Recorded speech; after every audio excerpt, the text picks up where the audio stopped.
Hi, I'm Karan Thapar. Over the last few years, I hope you've been watching my program, The Interview on the Wire.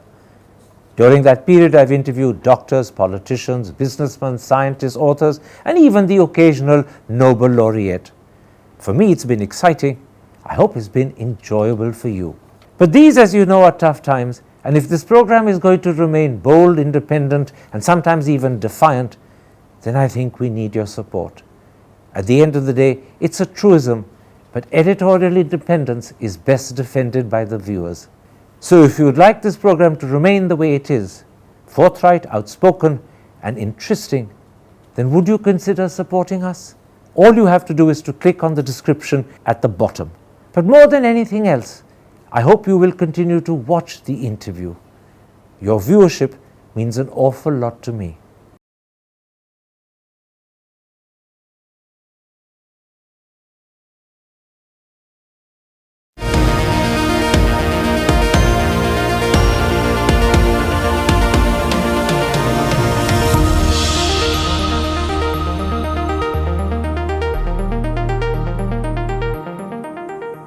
Hello and welcome to a special interview for The Wire.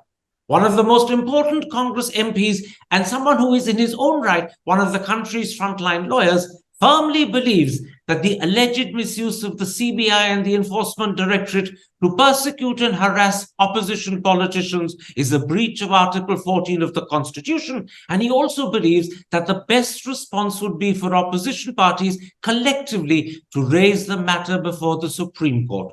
Joining me now to more fully explain his position and argument is Abhishek Singhvi. Mr. Singhvi, I want to discuss in this interview the idea you raised in your speech at Raipur during the recent Congress Plenary Session.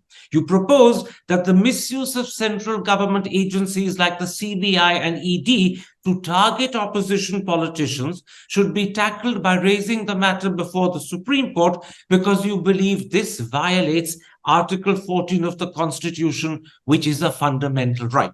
Now, for the sake of the audience, I'll point out that Article 14 says, and I'm quoting from the Constitution, the state shall not deny to any person equality before the law or equal protection of the laws within the territory of India. Can you start by explaining how misuse of the CBI and ED violates Article 14? Yes, Karan, I'll answer your narrower question first, but there is a larger issue which I'll address later. Now, this issue which you have raised has multiple facets. First, Article 14 is perhaps, if you were to single out, the most dynamic of all our constitutional articles. It started with a anti-discrimination facet, namely, you cannot discriminate. But it has gone far, far beyond in the last 75 years. It has now included a non-arbitrariness facet, which is facet number 2, developed entirely by case law in the 70s and 80s. And thirdly, more recently, in about last 10 years, a third facet of virtually what is due process. It's an ironical separate discussion which we won't have here. How our framers excluded due process phrase from our constitution, but whole due process has been brought right back into our constitutional jurisprudence, basically meaning that we are entitled to judge how fair the law is, how non-discriminatory the law is, how equal, level-headed the law is, etc. Point number 2, once you see these three very, very dynamic evolving aspects of Article 14 held by case law, you then apply it to the current situation, the question you ask. Free and fair elections, and in turn democracy, which arises from free and fair elections, has been held to be part of our basic structure way back in 1975, 77, etc. Basic structure means what, Karan? It means that you and I, even by a constitutional amendment, and this is quite remarkable, of a 2/3 constituent amending power, cannot change the constitution. That constitutional amendment, which alters the basic structure, is itself unconstitutional. So if free and fair elections and democracy, not free and fair election, I'm talking of democracy, is part of basic structure, then the third question arises. Does the skewed, non-level, non-even-handed, discriminatory application by misuse of agencies of laws like the ED, PMLA, CBI, etc., create a non-level playing field for democracy? Well, the facts show that it does. 95% of those adversely affected are those in non-NDA opposition spheres. The pre-2014 and post-2014 figures of sheer filing has shown a humongous exponential increase. These are government figures, not ours. They are ED figures, CBI figures. And the third facet is, of course, we all know the whitewashing laundry machine of the ruling party, so that those who have cases against them before, when they were not with the ruling party, the moment they join the ruling party, they have a complete stoppage, cessation, and a whitewashing effect. Now, if you add these three facts and intersect them with Article 14, you are entitled to say, and of course, it will have to abide by a Supreme Court outcome, which we don't know, but certainly as a stateable proposition, this creates a non-level field which affects democracy itself, and you, the Honorable Court, must therefore create safeguards before you can take action by misusing agencies against exclusively the opposition space.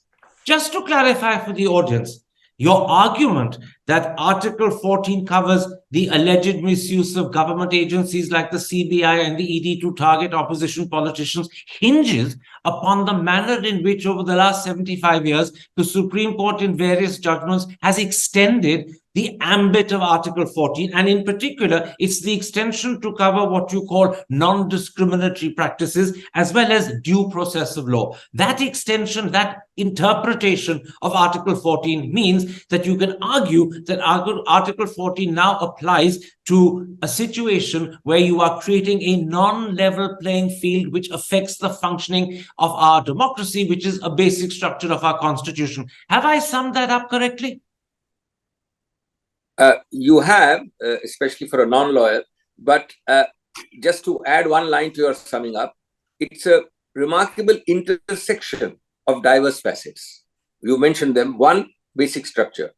Two, democracy, which is part of basic structure. Three, the evolving and the latest facets of Article 14.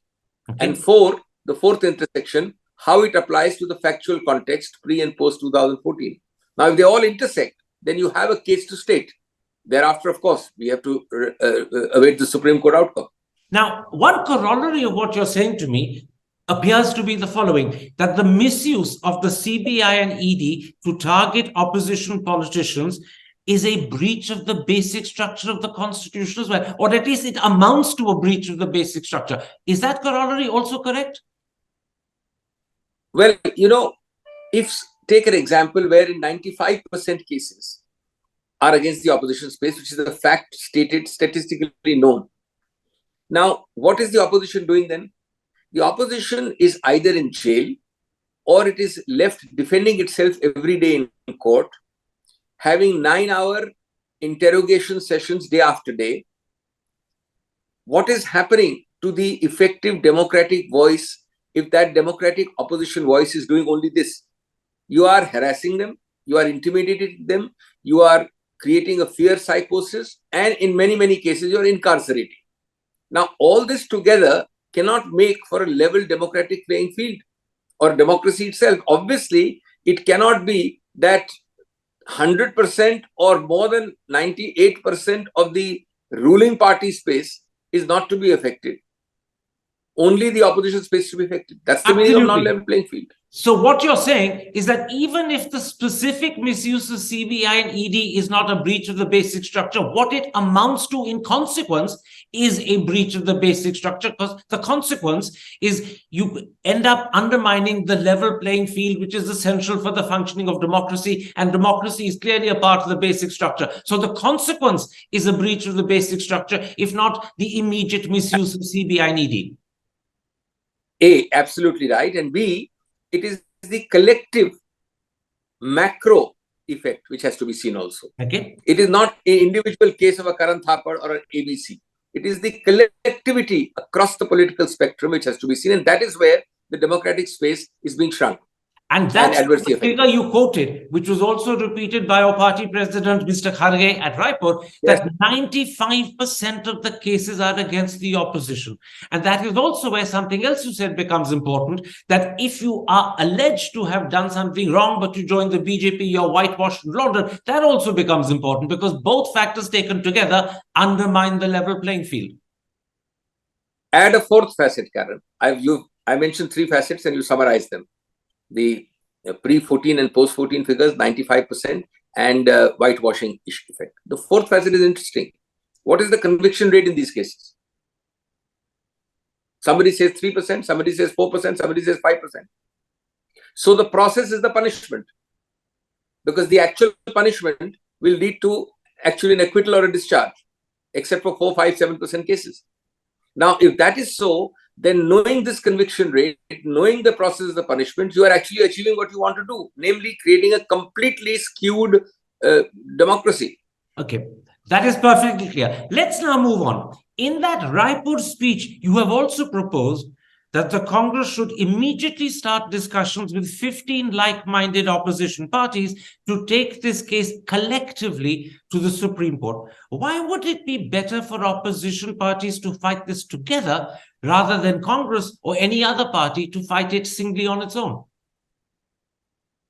That's the larger issue, which I said at the beginning of my response to you.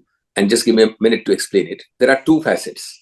Obviously, in the political sense, the political coalition is very important, because Mr. Modi at his best and his best performance does not get more than 39% of the vote. It is statistically established, which means that if you can consolidate, I'm not talking politics, 80 to 90% of the balance 61, then there is a problem with the BJP succeeding. Now that is happening, partly happening, not happening satisfactorily enough, or will happen. Those are various stages. Some people are, and there is obviously a problem of ego, of regional considerations, etc.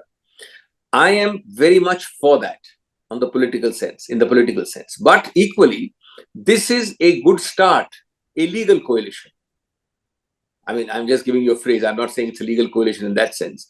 Till such time as you can come together on the political front, and there is very little time for that, 9-10 months away, you should start collaborating on such legal initiatives. So the legal coalition actually promotes and endorses the and progresses the political coalition. There's another aspect here. Just for a moment, pause. What you're saying now is actually to enforce and to create political unity between the different opposition parties. This united approach to the Supreme Court won't strengthen your hand legally at the Supreme Court. It's a political strategy. It's not something that affects the legal standing of the case. No, both. No, I'm glad you asked it. Both. First is the political part, which you understood and you've repeated. I will not repeat. Second is that legally, for a case like this, where you are talking of the impact, adverse impact on democracy and basic structure, it is vital to present a collectivity. Okay. Because it's not affected by one being prosecuted. It's not affected by one XYZ being prosecuted. It is affected by the collectivity of the political spectrum, 95%. Now, how do you show that 95%? They have to stand united in the court as well. They have to also stand united in the political arena. And that shows that it is an effect. Imagine, Karan, the population where these 95% are operating with some meaningful presence would be more than 3/4 of the population of India, either ruling in a state or otherwise important in a regional consideration. So unless you present that united front in the legal sense also, the whole impact on democracy gets diluted. Now, if this is an Article 14 case that concerns a fundamental right, which arguably, as we've also discussed, affects the basic structure of the Constitution, will the matter have to be heard by a 5-judge Constitution bench? That is ultimately for the discretion of the court. The rule in this regard, Karan, is that you normally have to file and it comes before a normal bench, which is 2 or 3. After hearing for some time, under our constitutional article 145, if they think that it's a question of importance, they will refer it to the constitutional bench. My own view to your question is, yes, it is of seminal constitutional importance. It's a larger issue. It brooks no delay, so a reference should not be a reason for delay. But yes, it should go to a constitutional bench. And any number of cases have been referred and are being heard at the moment as we speak. So this should also go there. Now, how confident are you, Singhvi? How confident are you? Just one more thing. Go ahead. Yes. I'll just answer the confidence part. Of course, I think it's a very strongly arguable, stateable case. It should be done. No. And let me make my question before you answer it in that case. Because I'm not actually questioning how confident are you about your argument. I'm questioning how confident are you that the Supreme Court will accept this case. Is there a danger that the Supreme Court may refuse to accept the case because clearly it verges on the political and might be deemed to be transgression by the Supreme Court into the realm of the executive. So how confident are you that the Supreme Court will accept this case? Most current, if you are to talk about the Supreme Court, you have to be confident of your own argument. One. Two, the Supreme Court, you are not an astrologer, nobody is supposed to predict Supreme Court judgments, but according to me, it will not fall in the category first of frivolous, vexatious cases, which should not be filed. Two, it is an issue of importance when we are talking of even a reference to a constitutional bench. Basic structure, intersection with Article 14. How can it be unimportant? Number three, what the Supreme Court does, nobody can say. But according to me, I am very confident. The Supreme Court takes a good view of it, goes into it in detail, especially with reference to a constitutional bench, will find very, very important facets arising. And I want to say one more thing. This political coalition and legal coalition talk we've just had, it is not necessarily restricted. This creates a synergy. It's not restricted to the issue we're talking about. Take, for example, a current issue going on in a very big way.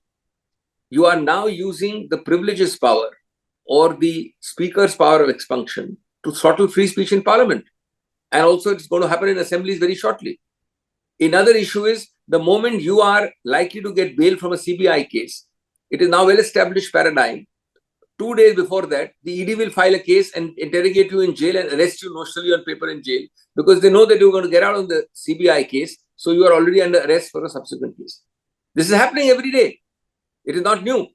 Now, these are matters which have a larger perspective.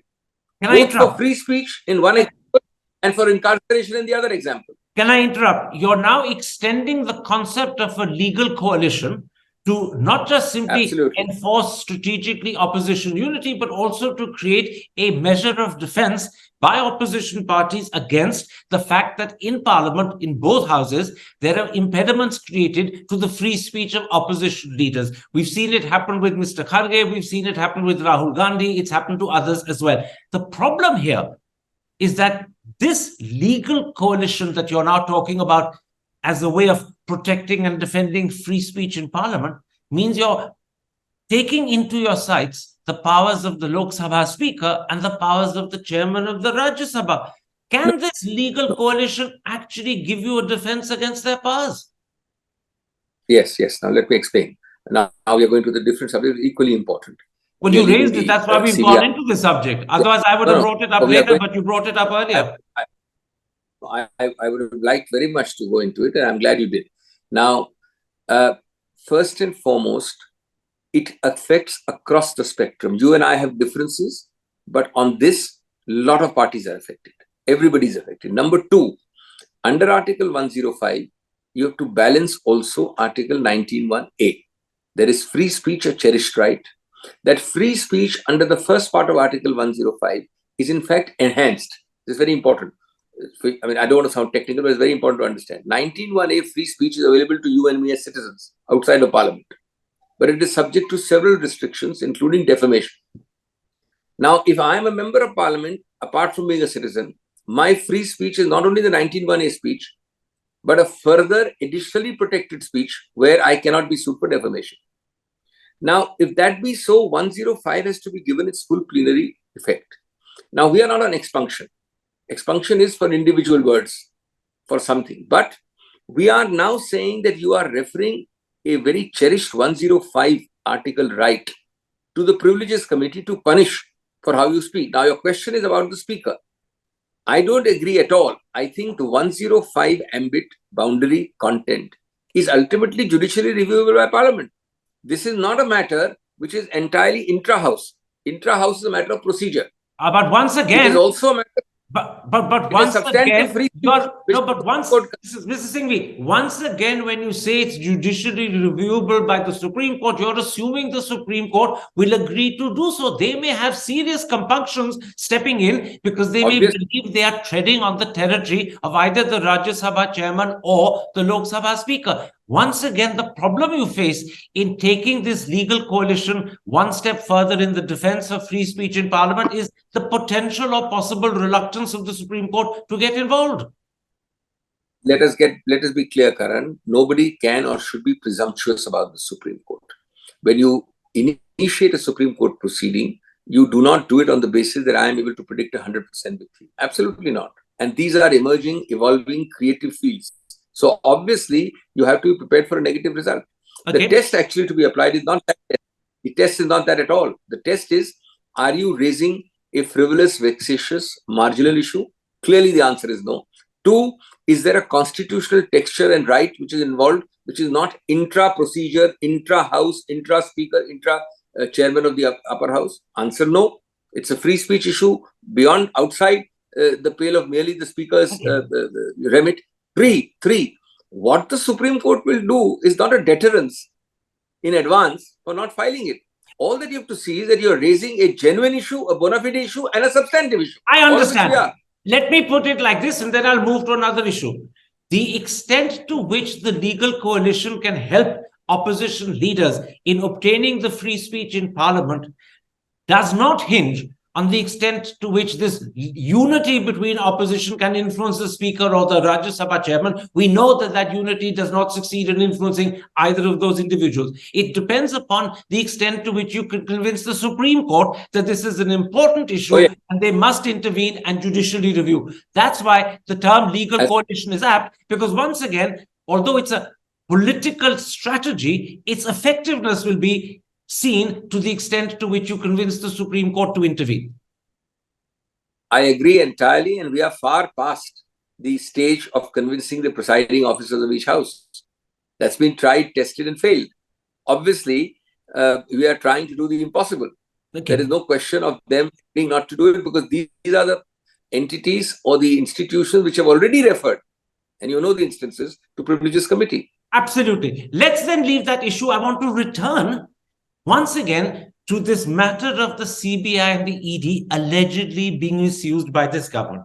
Beyond suggesting that the opposition should collectively take the matter to the Supreme Court under Article 14, which you believe is, and everyone agrees, is a fundamental right, and beyond the argument that we've already discussed, that this verges on the basic structure because it undermines the level playing field that is essential for the functioning of democracy, you have a second proposal to make about the CBI and ED being allegedly misused. You say opposition parties must jointly announce that whenever they form a government at the center, they will set up an inquiry panel to investigate any misuse of probe agencies like the CBI and the ED. And you add, action will be taken against officers who have allowed their powers to be misused.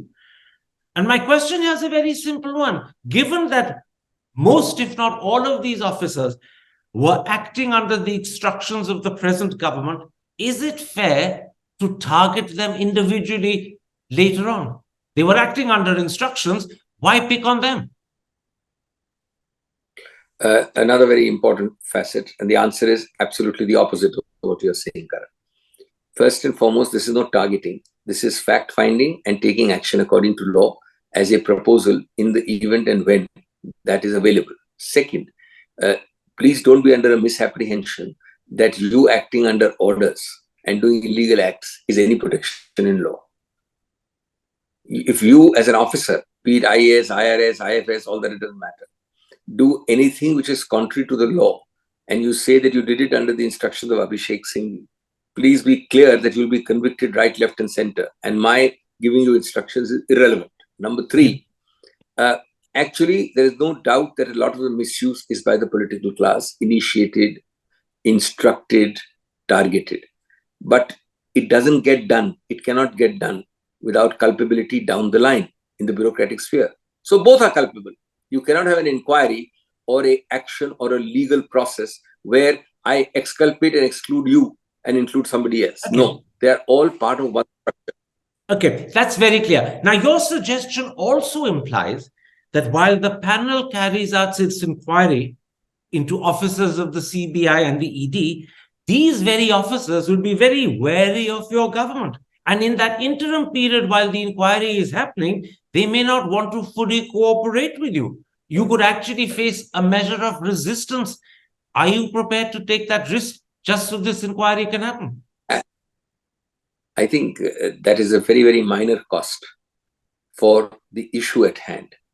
if there is clear evidence, as will be found by a legal process and by a fact-finding body, that there is illegality, abuse, complete perversion of the law, then the threat of non-cooperation, that too by a civil service or a very small section of that, can and should hardly be a deterrence. Okay. Let me also tell you that there are rules about it, there are service rules about it.